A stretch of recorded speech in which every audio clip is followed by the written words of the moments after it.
the record.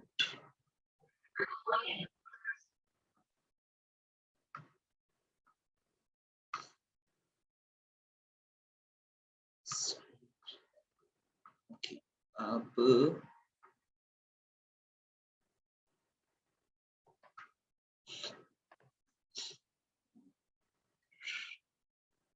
can we go for a new screen? या इसको रब करना जरूरी है? Awesome, ये better.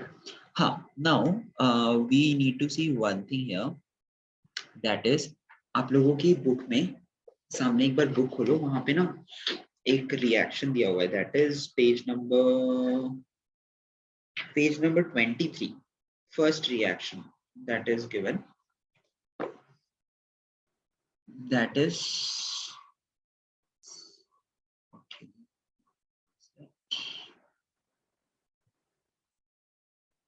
So the reaction here is CaO plus H2O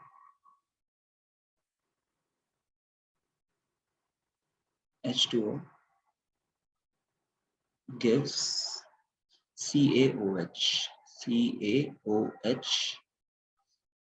ये है रिएक्शन पहले, सॉरी CaOH2, मतलब दो चीजें मिलके it's giving one. You have seen this reaction, right? मतलब तुम्हारी बुक में देख लिया ना तुमने. So इसमें क्या है, कैल्शियम ऑक्साइड है, ये कैल्शियम ऑक्साइड पानी के साथ रिएक्ट कर रहा है. Calcium oxide is reacting with water and it's making calcium hydroxide. So हमें इसमें बैलेंसिंग नहीं देखना है, क्योंकि बैलेंसिंग तुम दोनों को आ गया है and we will practice more. हमें यहाँ पे क्या देखना है, there is something called conservation of mass. What is conservation of mass? Conservation of mass, उसके नीचे लिखो conservation of mass, जहाँ पे तुम लोगों ने अभी balancing equation. Okay, what is conservation of mass? Just like how you have an equation, right now we are having something like an equation ना, 1 by f equal to 1 by u plus 1 by v. इसमें इस equal to का मतलब क्या होता है? अभी जो हमने मिरर फॉर्मूला पढ़ा है, उसमें equal to का मतलब क्या होता है? Means it is equal to, means LHS equals to RHS. means जो तराजू है ना, तराजू किसी साइड भी ज्यादा नहीं डिवाइडेड है, दोनों साइड बराबर है, दोनों इक्वल पे है. ऐसा नहीं है कि एक साइड में वेट ज्यादा है, एक साइड में वेट कम है. ठीक है, उसका मतलब होता है दोनों साइड के वैल्यूज इक्वलाइज्ड है. अगर अभी निपुण का वेट है let's say 40 kgs, let's say, मुझे एग्जैक्टली पता नहीं है, ठीक है, निपुण का मास है 40 kgs और राजशेखर का मास है 40 kgs. मैं लिख सकता हूं कि Nm plus Rm equal to XM किसी और का वेट जो कि 80 kgs है. मैंने इक्वल टू क्यों लिखा यहाँ, क्योंकि दोनों साइड 40 plus 40 इक्वल टू 80 है. That's why I can write equal to. आप किसी भी इक्वेशन में इक्वल टू लिख रहे हो, उसका मतलब ये है कि लेफ्ट हैंड साइड की चीजें और राइट हैंड साइड की चीजें इक्वल है. ठीक है, that is why we always put equal. Remember that any equation why we put equal to. Many places we don't put equal to. जब आप बड़े अब भी आगे जाके जब क्लासेस में पढ़ोगे तब ना इनइक्वालिटीज आएंगी. इनइक्वालिटीज में क्या होता है, x plus y will be always greater than z. इसका मतलब है इक्वल टू नहीं है, इसका मतलब है इस साइड की चीजें हमेशा ज्यादा वेट की होंगी than the, means LHS is always greater than RHS. इसका मतलब ये है इस वाले इक्वेशन का. इसे इनइक्वालिटीज कहते हैं, वो आप आगे जाके पढ़ोगे. Clear? What is the meaning of an equation when there is a equal in front of it? yes, clear. Okay, so similarly what happens कि जो chemical reaction होते हैं ना, उसमें ये arrow तो दिखाते हैं, इस arrow का मतलब literally होता है equal to. मतलब ये दोनों मिलके ये बन गए, तो अगर मैं बोल रहा हूँ कि x और y मिलके z बन गए, तो ऐसा होगा x और y का जितना वेट था ना, z का भी वेट उतना ही होगा, मास उतना ही होगा. There will not be any mass lose. अगर मैंने 10 ग्राम चीनी मिलाई और मैंने 10 ग्राम वाटर मिलाया, तो जो बनेगा वो 20 ग्राम ही बनेगा। ऐसा नहीं होगा कहीं पे वेट लूज हो जाएगा, समझ रहे हो? या फिर अगर z की जगह z प्लस कुछ और है a, ये दोनों मिला के भी 20 ग्राम ही होंगे, पर दोनों साइड 20 ग्राम का ही होगा, ठीक है? So that is also happens in chemical reaction. Nipun, are you there? Yes. Did you understand this 10 gram 10 gram thing? अगर आप चीनी और पानी मिला रहे हो, okay, so if you are taking sugar and water and you are adding lemon, इस side में जो लेमन वाटर बनेगा ना, इट विल नॉट बी कि पानी थोड़ा मिलाया और नींबू थोड़ा मिलाया और ये मिलाया तो ये 20 ग्राम था और यहाँ पे 30 ग्राम बन जाएगा, ऐसे नहीं होता है। It's always equal. 20 ग्राम था तो यहाँ पे भी 20 ग्राम ही बनेगा। That is called law of conservation of mass. In any reaction the total mass of both the side will be equal, ठीक है?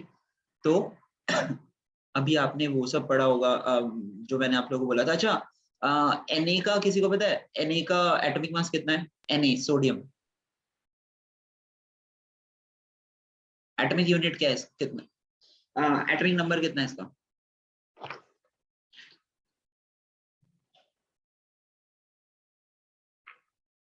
चेक करो एक बारी अपने बुक के स्टार्टिंग में।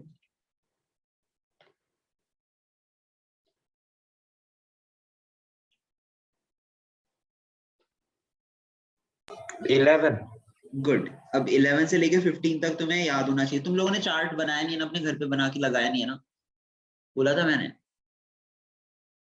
चार्ट लगाओ। मुझे कल तक तुम्हारे घर में एक चार्ट चाहिए ताकि तुम उस पे देख सको। तुम जहां पढ़ने बैठ रहे हो ना, उसके सामने कहीं पे लगा दो ताकि बार बार कुछ भी हो तुम वहां से देख सको, rather than having the book. Okay, keep it please, it's important. Now here just see calcium. Calcium is how much number? Check. कितना है 20. calcium? 20. Good. And if you see oxygen, check the weight of oxygen का number भी देखो कितना है।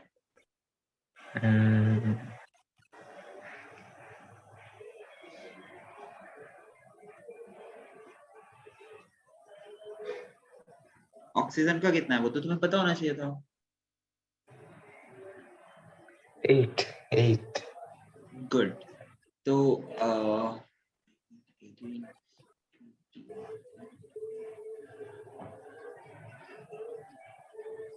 Oxygen का 8 है। बस हमें 3 चीजों का चाहिए यहाँ पे, कैल्शियम का, ऑक्सीजन का और हाइड्रोजन का, ठीक है? तो just write it down here, control Z। So we have to have calcium जिसका है 20, हाइड्रोजन जिसका है 1 और ऑक्सीजन जिसका है 8। पर ये सब एटॉमिक नंबर है, ये ना वेट नहीं है या मास नहीं है। This is not the masses. ये हम जो पढ़ रहे हैं वो पढ़ रहे हैं कंजर्वेशन ऑफ मास। तो कैल्शियम का 20 है, पर उसके नीचे देखो उसका कितना लिखा हुआ है, 40.08। Yes. that we can consider 40 only. Hydrogen का 1.008, that means 1 only. And that is oxygen का 16, so it is 16. अब एक और चीज देखो, जस्ट सी सोडियम, हर किसी का डबल नहीं होता, ठीक है? जैसे हाइड्रोजन का 1 का 1 ही है, सिमिलरली सोडियम का देखो, its number is 11, that is its unit is atomic number is 11, whereas its atomic mass is 23, it's 22.99. Okay, so always it will not be like double. And mostly क्या होगा तुम्हारे paper में या तुम्हारे question में, ये वैल्यूज दिए होंगे, at least atomic mass will be given. Okay, now just do it. Calcium का वेट है 40 और ऑक्सीजन का वेट है 16, तो ये हो गया CaO. Okay, now go to H2O. H का वेट है 1 into 2, नीचे 2 है मतलब 2 एटम्स है, प्लस 16, ये हो गया तुम्हारा RH LHS. तो LHS कितना हुआ? LHS हो गया 56 plus 2 plus 16, that is 56 plus 16, 72, 74. Yes. Okay, now see in the right hand Yeah. side, calcium का वैल्यू है 40 plus oxygen plus hydrogen, oxygen है 1, हाइड्रोजन है 16, तो 1 plus 16 is equal to 17, 17 into 2, तो होगा 40 plus 34, तो हुआ 74. दोनों साइड इक्वल है. This will be always the case. Both sides of atomic mass will be equal. चाहे तुम किसी भी इक्वेशन को देखो, कहीं पे भी ऐसा नहीं होगा कि values are different. Whenever you are taking the atomic masses and you are multiplying, बहुत टाइम पे क्या होता है जब तुम लोग बैलेंस करते हो ना केमिकल इक्वेशन, अगर तुम्हें लग रहा है कि केमिकल इक्वेशन बैलेंस हो गया है and if you have time in exam, you can जल्दी जल्दी से calculate atomic masses on both the sides. अगर एटॉमिक मास दोनों साइड में इक्वल है, उसका मतलब तुमने सही बैलेंस इक्वेशन किया है. अगर एटॉमिक मास इक्वल नहीं है, उसका मतलब तुमने कहीं गलती करी है. सो दिस इज अ वे जैसे हम लोग एग्जाम के टाइम पे चेक करते थे कि हमारा आंसर सही है कि नहीं. This is a indirect method of checking कि हमने बैलेंस इक्वेशन सही से किया है कि नहीं. Both of you are clear? Okay, so Yes.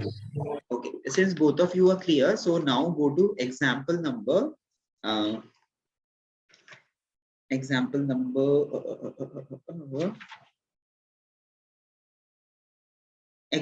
1 on question page number 28. Okay, just go there.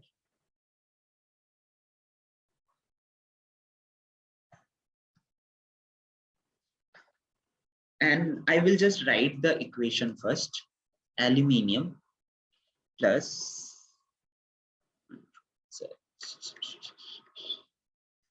aluminium plus Fe2O3. Fe2O3 gives Fe plus Al2O3. This is the equation. Okay.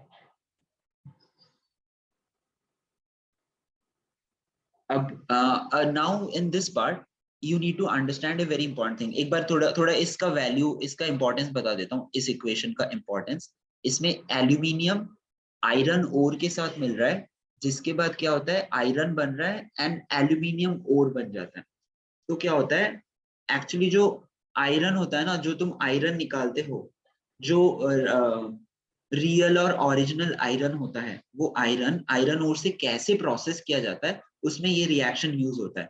जिससे कि पहले iron oxide के साथ मिला हुआ होता है, ठीक है, उसको तुम सही कैसे करते हो, उसको एल्यूमिनियम के साथ रिएक्ट करते हो. उससे क्या होता है, जो ऑक्साइड है वो एल्यूमिनियम के साथ लग जाती है और आयरन अलग से निकल आता है. ऐसे करके हम आयरन को प्रोसेस करते हैं एज ए प्योर आयरन. ठीक है. So this is a process, this is actually a chemical process जो कि फैक्ट्रीज में यूज होती है to create pure iron. This is called process of puring iron. तो अब यहाँ पे देखो, यहाँ पे सबसे पहले एल्यूमिनियम था. सोच लो एल्यूमिनियम एक प्रोडक्ट है, इसको हमने लिख दिया प्रोडक्ट 1 और उसको हमने मिलाया ओर के साथ, इसे कहते हैं ओर, आयरन ओर. आयरन ओर लिख देता हूँ, आयरन ओर, प्रोडक्ट नहीं, इसको रिएक्टेंट लिखते हैं. I am writing once again. ये है एक reactant, reactant 1 plus iron ore and finally we are getting iron. तो प्रोडक्ट है आयरन और ये इधर साइड में बन जाता है एल्यूमिनियम ओर. ये एल्यूमिनियम ओर का कुछ ज्यादा काम है नहीं, ये हम बाद में पढ़ेंगे. ठीक है. मेरे लिए सबसे इंपॉर्टेंट है अभी क्या, प्रोडक्ट. मेरे को आयरन निकालना है. तो मैं तुमको ये बोल रहा हूँ कि अगर मैं दिन का 10 ग्राम एल्यूमिनियम यूज करता हूँ ना, तो उससे मेरे को कुछ ग्राम ऑफ आयरन मिलता है, x ग्राम ऑफ आयरन मिलता है. अगर मैं 100 ग्राम ऑफ एल्यूमिनियम यूज करूंगा तो मुझे 10x ग्राम ऑफ आयरन मिलेगा. ठीक है. तो तुम्हारे जो एग्जाम में क्वेश्चन आते हैं, क्वेश्चन आएंगे उसमें ये वाला टाइप आएगा अगर मेरे को इतना ग्राम ऑफ आयरन चाहिए तो मैं कितने एल्यूमिनियम को यूज करूं। ठीक है, थोड़ा कुछ समझ में आया, क्वेश्चन समझ में आया? यस। तो हम इस क्वेश्चन की तरफ बढ़ते हैं। सबसे पहले जो तुम्हारा हमने बैलेंस, अभी हमने एटॉमिक मास का कंजर्वेशन पढ़ा, वो वाला लॉजिक यूज करना होता है। तो देखो सबसे पहले जो भी इक्वेशन था Al plus Fe2O3 gives Fe plus Al2O3, क्या ये बैलेंस्ड इक्वेशन है? देखो तो यहाँ पे Al 1 है, यहाँ पे Al 2 है, यहाँ पे Fe 2 है, यहाँ पे Fe 1 है। तो इसको सबसे पहले बैलेंस्ड करना पड़ेगा। जब तक आप बैलेंस नहीं करोगे तब तक आप इक्वेशन इक्वल वाला फॉर्मूला यूज नहीं कर सकते। तो जो बैलेंस्ड केमिकल इक्वेशन है that is 2Al plus Fe2O3 gives 2Fe plus Al2O3.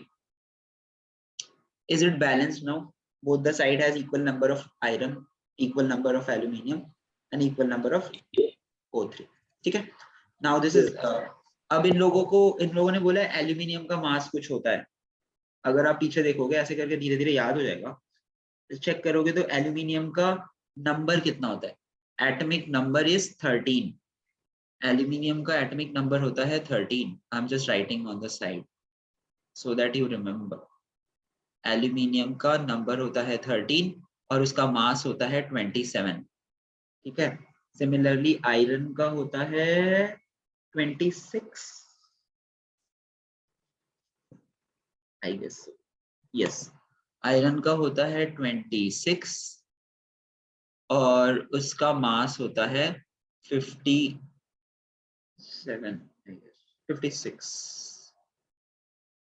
56। Similarly oxygen का हमने पहले भी देखा, ऑक्सीजन का होता है 8 एटॉमिक नंबर और मास होता है 16। ठीक है,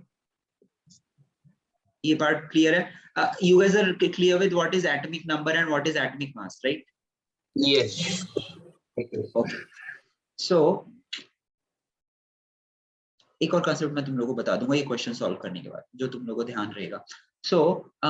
अब देखो यहाँ पे तुम बस इसको सॉल्व करने की कोशिश करो। अब आपको Al का वैल्यू पता है, Al मतलब 27 है, तो 2 into 27 प्लस आयरन इज 56 और वो 2 है, तो 2 into 56 प्लस ऑक्सीजन कितना है? Oxygen is 16 into 3। आपको ये समझ में आ रहा है ना मैं कैसे कर रहा हूं? 2 into 56 16 into 3 these things? नहीं समझ आ रहा? देखो यहाँ पे 2Al है, Al का वेट 27 है एटॉमिक मास, तो सिंस इट इज 2 तो इसलिए 2 into 27 कर दिया। ठीक है, वैसे ही आयरन का मास है 56 और उसके नीचे 2 लिखा हुआ है इसलिए 2 into 56 कर दिया। ठीक है, उसके बाद O3 है, O3 में ऑक्सीजन का मास है 16 तो नीचे 3 है इसलिए 16 into 3 कर दिया। ठीक है, जो भी कैरेक्टर्स लिखे हुए हैं ना उन कैरेक्टर्स का मास लो और उसके आगे या पीछे जो भी नंबर है उससे मल्टीप्लाई कर दो। जो भी एलिमेंट है उसका नाम लो और उसके आगे या पीछे जो नंबर है उसे मल्टीप्लाई कर दो, बस यही करना है। तो 2 into 27 is 54, 2 into 56 is 112 and 16 into 3 is 48। ठीक है, सिमिलरली आप अगर इधर जाओगे 2Fe,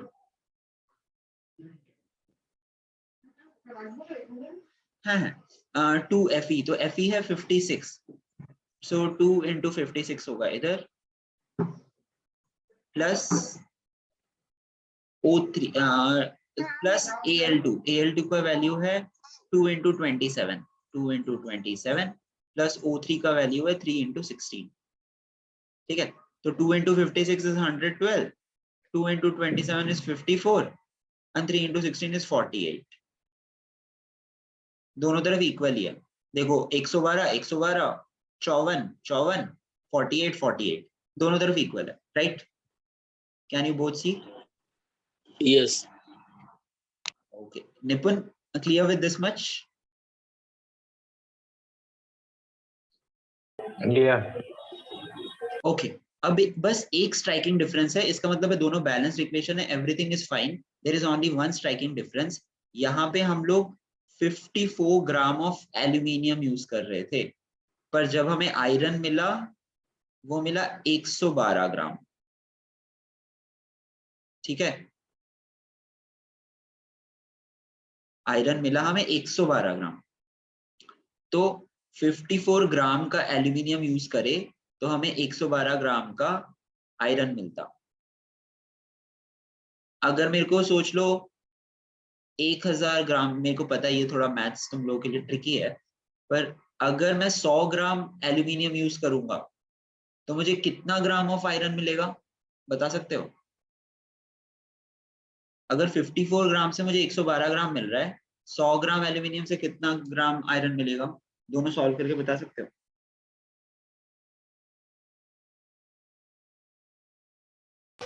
54।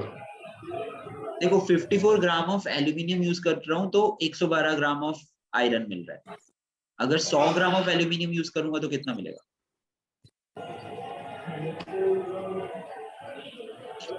ये ऐसा वाला कंसेप्ट है, देखो 2 रुपए में मेरे को 5 टॉफी मिल रही है, 4 रुपए में कितनी टॉफी मिलेगी? 8 कैसे मिलेगी? 2 रुपए में अगर 5 मिल रही है तो 4 रुपए में कितनी मिलेगी? अच्छा 20। नहीं। What? राजशेखर, 4 रुपए में कितनी मिलेगी? भैया can you repeat? If in 2 rupees you are getting 5 toffees, then in 4 rupees how many toffees will you get? 10। 10। 2.5। नहीं, ऐसे कैसे? 2 रुपए में 5 टॉफी मिल रही है, 4 तो ज्यादा है ना, तो 4 में 2.5 क्यों मिलेगी? ये कैसे करते हैं, एक बार ये समझ जाओ, एक बार ये समझ जाओ तो वो समझ जाओगे। तुमको 2 रुपए में 5 टॉफी मिल रही है ना, तो कभी भी किसी का भी जब ऐसे होता है कितने का कितना मिल रहा है, हमेशा निकालो एक कितने में मिल रही है।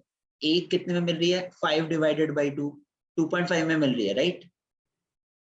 एक मिल रही है 2.5 रुपीज में। अब तुम्हारे पास 4 रुपए हैं, अगर तुम्हारे पास 4 रुपए हैं तो 5 डिवाइडेड बाई 2 इंटू 4, 2 से 2 कट गया मतलब 10।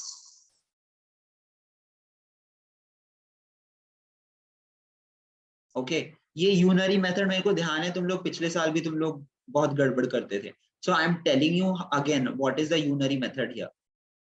I gave you a question. Just see here, Nipun. First of all, you need to see and then type the write the exact thing. Both of you pay attention. 54 gram of aluminium. हम नए पे करते हैं. No, sorry. हाँ, just check here.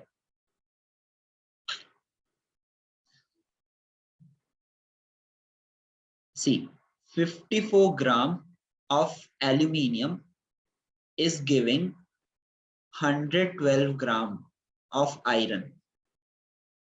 Okay, अब मैं तुम्हें बोल रहा हूं 100 gram of aluminium, 100 gram is more than 54 gram, right? तो अगर मुझे 54 ग्राम 112 दे रहा है तो 100 ग्राम ऑफ एल्यूमिनियम ऑब्वियसली 112 ग्राम से ज्यादा देगा। ये तो मतलब बेसिक एक कॉमन सेंस है, ठीक है? अब बस ऐसे लिखो 54 ग्राम गिव्स 112 ग्राम, तो 1 ग्राम कितना देगा? 1 ग्राम कितना देगा? देखो तुमने 54 को 1 कर दिया, मतलब तुमने घटा दिया, तो 112 से डिवाइड करो, 112 डिवाइडेड बाई 54, ये तुम्हें बता देगा कि 1 ग्राम कितना दे रहा है। निपुन पे अटेंशन, एक बार सुनो। निपुन, ये वाला पार्ट समझ आया? 112 बाई 54? या ओके, अब तुम्हें 1 ग्राम का पता है, अब मैंने 100 ग्राम बोला है, जब मैं 100 ग्राम बोलूंगा it will be 112 divided by 54 into 100। Okay, इससे जो आंसर आएगा ना, उतना ग्राम ऑफ तुम्हें एल्यूमिनियम मिलेगा। ये हमेशा कंसेप्ट यही होता है, तुमसे जब भी पूछा जाए कि कितने से कितना मिलेगा, तो सबसे पहले 1 ग्राम का निकालो, दैट इज स्टेप 2। हर किसी का तुम्हें सेकंड स्टेप ये निकालना है कि 1 ग्राम से कितना मिलता है। उसके बाद जितना भी ग्राम का है उतने ग्राम को मल्टीप्लाई कर दो। Clear? I am giving you one more question जिससे कि तुम लोग मुझे समझ में आए कि तुम्हें आया कि नहीं। जस्ट लिखो, अगर मेरे को ₹10 में 25 टॉफीज मिलती है, ठीक है, तो मुझे ₹10 में ₹10 में मेरे को 16 टॉफीज मिलती है, तो 16 रुपए में कितनी टॉफी मिलेगी?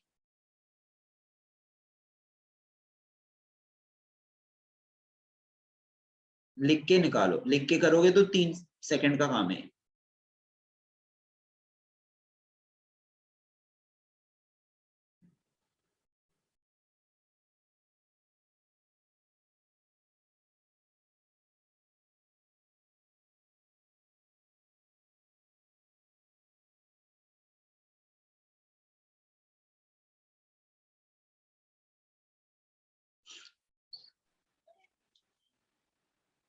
कितना राजशेखर?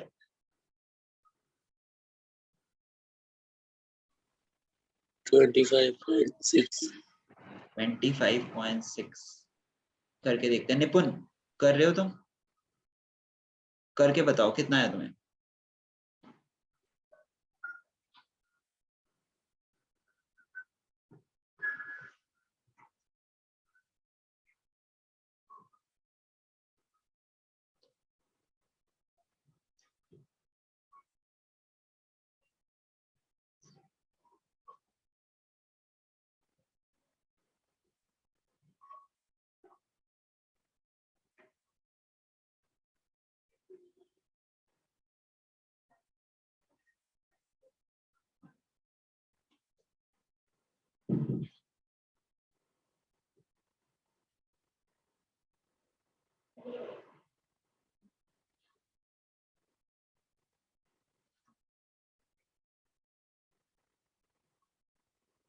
निपुण, नहीं आया ना आंसर? क्यों नहीं आया? क्या समझ नहीं आया?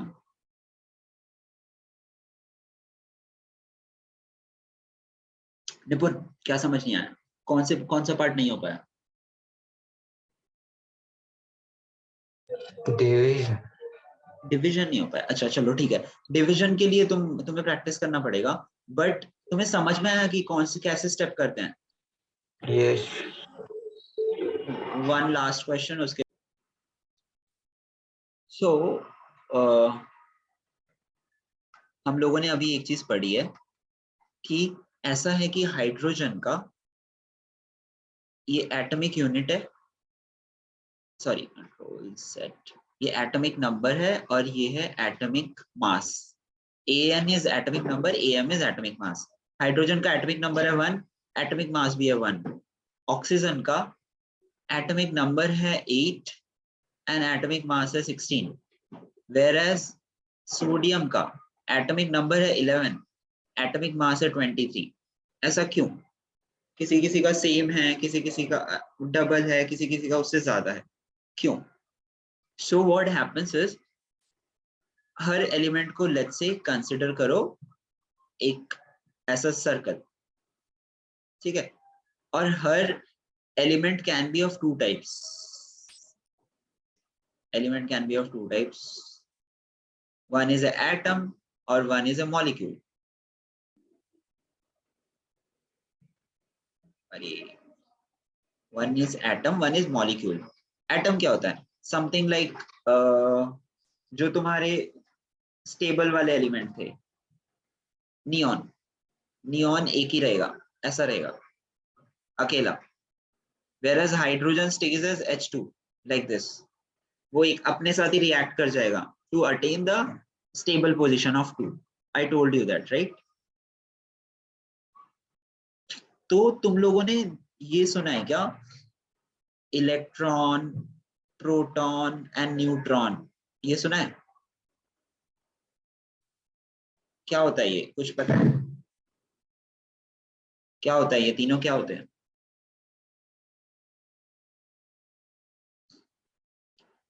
सबसे पहले तो नाम से ही पता लगा लेना, इलेक्ट्रॉन का मतलब होता है नेगेटिव, प्रोटॉन का मतलब होता है पॉजिटिव, न्यूट्रॉन का मतलब होता है कोई सिग्नेचर नहीं उसका, ठीक है, जस्ट फॉर योर रेफरेंस। अब क्या होता है, ये जो मॉलिक्यूल है ना तुम्हारा, मॉलिक्यूल बोल लो या एटम बोल लो, लेट्स कंसीडर एटम, उसका एक सेंटर पॉइंट होता है, क्योंकि ये सर्कल जैसा दिख रहा है तो उसका एक सेंटर पॉइंट भी होगा, ठीक है।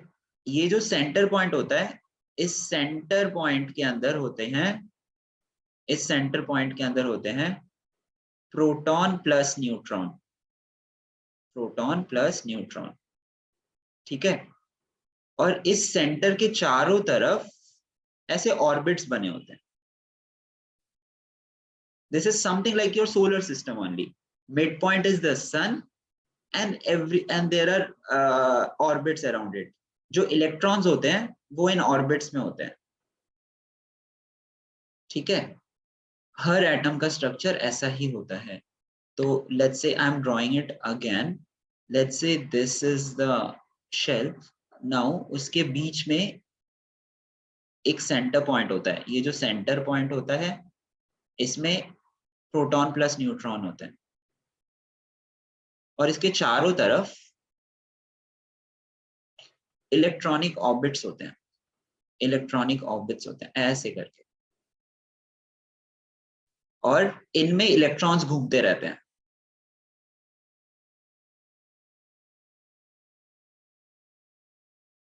ठीक है।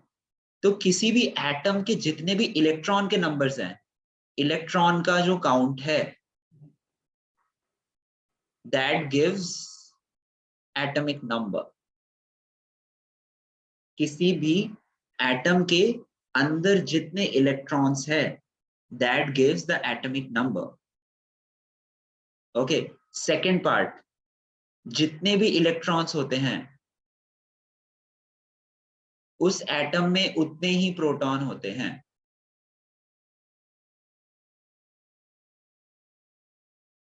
ठीक है। अगर 11 इलेक्ट्रॉन्स है तो प्रोटॉन भी 11 ही होंगे। तो ये जो न्यूक्लियस के अंदर हम P+N बोल रहे थे, उसमें से प्रोटॉन भी 11 ही होंगे, ठीक है। अब ये न्यूट्रॉन जो है, ये जो न्यूट्रॉन है ये वेरी करता रहता है। न्यूट्रॉन उसके बराबर भी हो सकते हैं, उससे ज्यादा भी हो सकता है, उससे कम भी हो सकता है, ठीक है। तो क्या होता है, जो एटॉमिक मास होता है, atomic mass is P+N, atomic mass is P+N। तो अगर I am giving you an example of oxygen, let's say consider the example of oxygen, उस केस में अगर ये सेंटर है और अगर इसके अराउंड इलेक्ट्रॉनिक ऑर्बिट्स हैं, इसका एटॉमिक मास 11 है, सॉरी 8 है, इसका मतलब है कि इलेक्ट्रॉन 8 है, ठीक है। इसका एटॉमिक एटॉमिक नंबर है ये, और एटॉमिक मास जो है वो 16 है। इसका मतलब है neutron plus proton is equal to 16। मैंने क्या बोला था, जितने इलेक्ट्रॉन्स होते हैं उतने ही प्रोटॉन होते हैं, तो n+8 इक्वल्स टू 16। इसका मतलब है इसमें न्यूट्रॉन भी 8 ही है, इसमें इलेक्ट्रॉन भी 8 है, प्रोटॉन भी 8 है, न्यूट्रॉन भी 8 है। ये समझ आया? Yes. थोड़ा बहुत समझ आया होगा। जितना नहीं समझ में आया, मैं चाहता हूं कि तुम ये जो लास्ट का 20 मिनट का वीडियो है ना आज का, वो कल सुबह भी एक बार देखो। I'll just upload the video, you guys watch it. Now I'll just tell you about sodium, whereas sodium को अगर देखो, सोडियम का एटॉमिक नंबर है 11, एटॉमिक मास है 23, ठीक है। अब क्या है, जितना एटॉमिक नंबर होता है ना उतने ही इलेक्ट्रॉन होते हैं, सीधी सी बात ही है, और जितने इलेक्ट्रॉन होते हैं उतने ही प्रोटॉन होते हैं। तो तुम्हें सीधा पता चल गया कि इलेक्ट्रॉन भी 11 है, प्रोटॉन भी 11 है, ठीक है। अब जो ये वाला Yes. सोडियम है, सोडियम के साथ डिफरेंस क्या है, जो एटॉमिक मास होता है वो N+P होता है, इसका एटॉमिक मास है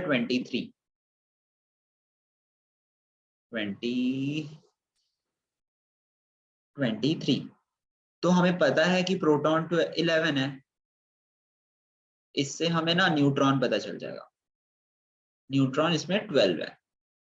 तो अगर आपसे कोई पूछे कि सोडियम में इलेक्ट्रॉन कितने हैं, प्रोटॉन कितने हैं और न्यूट्रॉन कितने हैं, तो इसमें इलेक्ट्रॉन 11 है, प्रोटॉन 11 है, जबकि न्यूट्रॉन 12 है। Are you guys clear? Yes. Yeah. तो सिमिलरली हम एक और एग्जांपल लेते हैं, let's say iron. Control set, अभी बेसिक लेवल पे ऐसे समझ जाओ, बाद में अच्छी तरह और समझ लेना। हाँ, तो आयरन है, आयरन का एटॉमिक नंबर है 26 और एटॉमिक मास है लेट्स से 56। ठीक है, एटॉमिक नंबर का मतलब कितना होता, क्या होता है? Atomic number generally is electron, proton और neutron. Neutron. Proton. Electron, it's always the electron, atomic number is the electron. Okay, इससे हमें ये पता चल गया E इज इक्वल टू 26। जितने इलेक्ट्रॉन होते हैं उतने ही प्रोटॉन होते हैं, Yes. तो इससे ये पता चल गया प्रोटॉन इज ऑल्सो 26। अब एटॉमिक मास है 56, atomic mass is sum of proton plus neutron, proton plus neutron, अरे neutron. Okay, so P plus N is equal to 56. Now we know P is equal to 26 plus N is equal to 56. इससे N कितना निकल जाएगा? 56 minus 26,